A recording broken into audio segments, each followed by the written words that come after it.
ఇది రేవంత్ సీఎం అయినాక August 26, 2024 Bhulakshmi Mata temple Rakshapuram Santosh Nagar.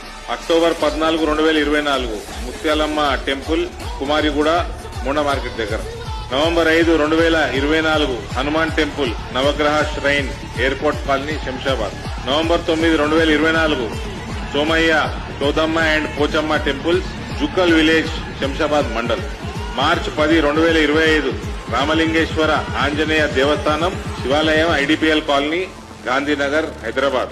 October 16, 2025 Ramalayam Hanuman temple Rampally Keesara Medchal Malkajgiri district. January 6, 7 ఈ 2 రోజులు Sri Venkateswara Swamy temple Sardar Nagar KPHB colony.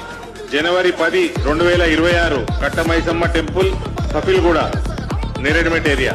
జనవరి 14, 2026 Maisamma temple Puranapul Darwaza old city Hyderabad. ఇది రేవంత్ రెడ్డి గారి ఘనత. ఇది ఆయన చేసే స్టేట్మెంట్లకు ఎక్కి మీద ఎక్కి కూర్చొని తిన్న తిండి అరగక హిందూ దేవాలయాన్ని పడుతున్నారు. దానికి జిమ్మేదారు ముఖ్యమంత్రి.